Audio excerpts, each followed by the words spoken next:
तरफ से 31,000 रुपए नगद और माननीय प्रधान साहब की तरफ से वो गेट आज से ही काम शुरू करो 11 लाख रुपए देंगे सर। बहुत बहुत धन्यवाद।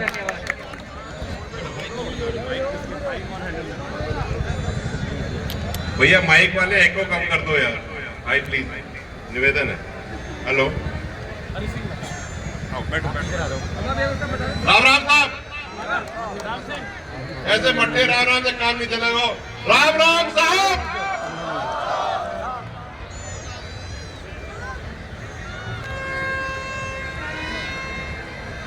ये नया राम राम आया है।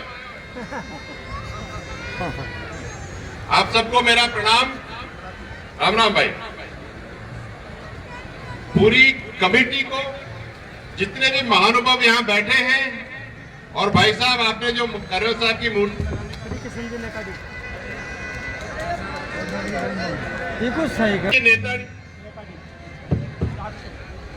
नेताड़ी जी चाक्षु,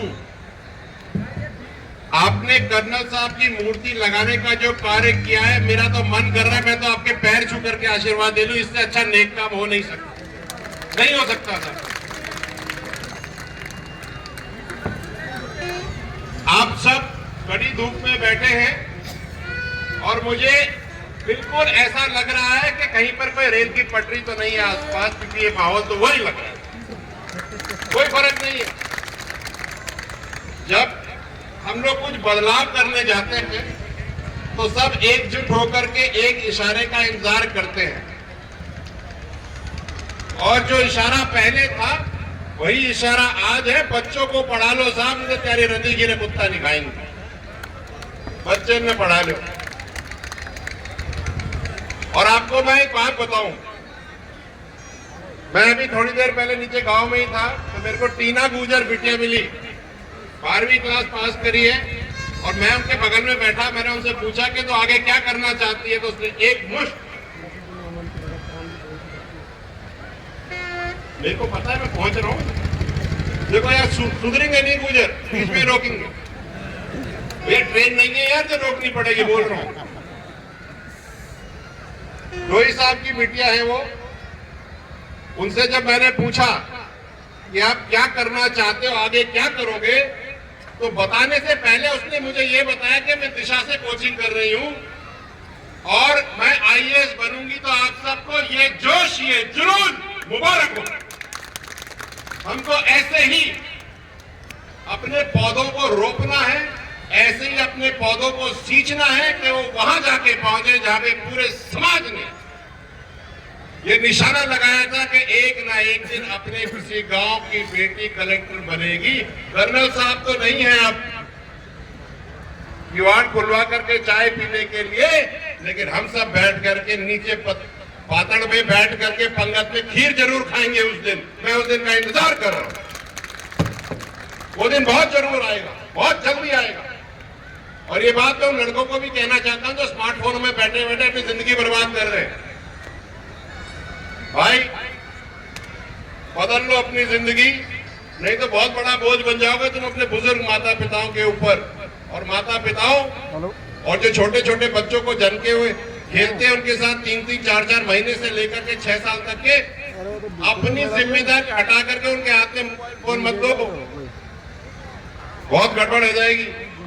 मैं तो थोड़ी सी निवेदन करके जा रहा हूं, हाथ जोड़ करके कहो तो पैर पड़ लो, लेकिन ये गड़बड़ मत करो, क्योंकि वो ऐसे बावले हो जाएंगे तुम्हारी सुनेंगे भी नहीं। होनंते दूर किताबन के भीतर, ये है हमारी जिंदगी। एमएलए साहब ने कहा, बड़ी अच्छी बात की कि भाई समाज के साथ हूं, तो एमएलए साहब यहाँ आओ, इधर आओ, इधर आओ, इधर आओ, इधर आओ, हम भी आपके साथ हैं। और ये बात मैं कह दूं कि गाँव सत्ता में होवे या नहीं होवे, लट तो जोर को मारी देंगे भैया। और चलाने की जरूरत ना पड़े, दिखाने से ही काम हो जाए, तो बामनवास का सुधार पक्का है साहब। तो आप सब एक चीज को ध्यान रख लें, गलत का साथ देना नहीं और सही का साथ छोड़ना नहीं। हमारी सारी गंगा इसी में बह जाएगी। मैं आपके साथ ऐसे खड़ा रहूंगा दीवार की तरह, आधी रात को हेला दे दीजिए भैया, ठाड़ो मिलूंगा, खाऊंगा खाऊं नहीं। और एक बात और, बात चल रही थी कि हमें आगे करना क्या है। मैं आपको एक बात बताऊं, मेरे को इतनी खुशी हुई, कल मैं टॉप में था, कल मैं वहीं पे यही बात कर रहा था कि अभी आप लोगों के और समाज के आशीर्वाद से कहीं ना कहीं तो पहुंचे, तो कम से कम डिजाइन लिखने लायक तो बन गए। तो आजकल ये जो ट्रांसफर पोस्टिंग के डिजाइन आ रहे हैं ना, मेरे को इस बात की बहुत खुशी आपको बताते हुए कि जो छुपे हुए सरकारी नौकर है ना, जो हमें दिखते नहीं 15-20 हजार, वो आजकल खूब सारे आ रहे हैं। डिजाइन लिखने में हमको छाती चौड़ी हो जाती है जब कोई गुजर आके बोलता है कि साहब मेरा डिजाइन कर दो, मैं एएन हूं। इतना मजा आता है, क्या बढ़िया काम। आप सरकारी सेवाओं में, अभी आयुर्वेद की नौकरी लगी थी, करीब मेरे ख्याल से 22-24 निकले थे। आपके आरएएस भरे पड़े, आपके सब इंस्पेक्टर भरे पड़े, कांस्टेबलों की तो कमी नहीं है। और गुजर तो ऐसे फलांग लगाए चढ़ाए कि पहले तो फिजिकल होती थी, अब उन्होंने कहा पहले रिटर्न करो, फिजिकल में तो सारे गुजर ले जा रहे, वो बदल दिया। लेकिन एक बात है जो रह जाती है प्लीज, कि मैं और आपसे मैं अपने दिल की बात कर रहा हूं। हम लोग सरकारी नौकरियों में तो है, थोड़े बहुत आ रहे हैं, लेकिन मैंने अभी तक किसी गुजर को कभी टीवी पे इंटेलेक्चुअल बौद्धिक बात करते हुए देखा नहीं साहब। सोचने वाली बात है, मैंने नहीं देखा। हमको वो बौद्धिक क्षमता, वो इंटेलेक्चुअल कैपेबिलिटी बनानी है कि हम कहीं पर बैठ करके 4 लोगों के सामने बात तो रख सकें। क्या सारी बात मैं ही रखूंगा? क्या सारी बात मुरली रखेगा? क्या सारी बात आप सब रखेंगे? हम सबको अपनी बात रखनी है। और एक बात और, जो राजनीति कर रहे हैं मैं उन सबके कहना चाहता हूं, हमारे पास एक बहुत बड़ी कमी है राजनीतिक तौर से, जो मैंने पिछले 5 साल में सीखी है और देखी है और समझी है। हम सारे गुजर बैठ करके हुक्के पे शाम को 4 बजे से लेकर के 7 बजे तक कर लेंगे 1.5 घंटे की पंचायत, लेकिन जहां पर बात पहुंचानी है ना, वहां नहीं पहुंचाते, इसीलिए हम पीछे रह जाते हैं। हमको यहां से निकल करके वहां पहुंचना है जहां पर बात पहुंचती है, पहुंचाई जाती है। इसको लॉबिंग कहते हैं। एक बात का ध्यान रखना एक और, कि जो समाज लॉबिंग ढंग से करता है, उसकी अगर गिनती भी कम होती है ना, तो पद उसको ज्यादा मिलते हैं। मेरी बात आप समझिए ध्यान से, कि जिसके पास लॉबिंग की क्षमता है वो आपके पदों पे आसीन रहते हैं, क्योंकि उनको वो अपने लोगों को आगे खींचते हैं, बढ़ाते हैं। और हमारे ज्यादा वेट करते कि थोड़ा सा बढ़ता है जाए तो खींच पटक दो यार, कब सुधरोगे? जो आदमी आगे बढ़ रहा है उसको धक्का दो कि 2 फलांग और आगे बढ़े, तब तो जाकर के अपना समाज आगे पहुंचेगा। कोई आदमी आगे बढ़े, उसको खींचो मत।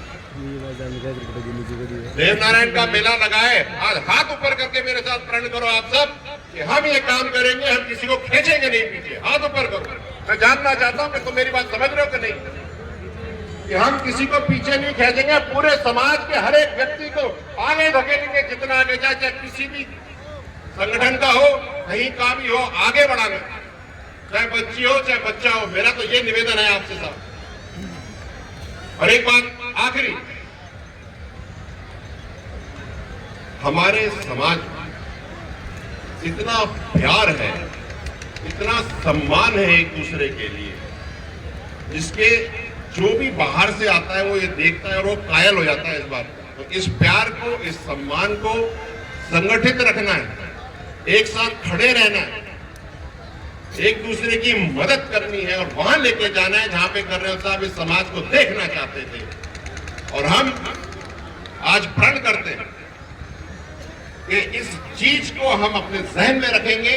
और जो कर्नल साहब ने आखिरी में बात कही थी कि अच्छी शिक्षा, अच्छा स्वास्थ्य, पढ़ी लिखी मां और कर्ज मुक्त समाज, इस बात का हम अनुसरण करेंगे। कर्ज मुक्त समाज, मैं एक बात ये जब समझ में आती है तो एक बात ध्यान में आ जाती है, और मैं ये बात कहूंगा, अगर आप लोग बुरा न माने तो कह दूं।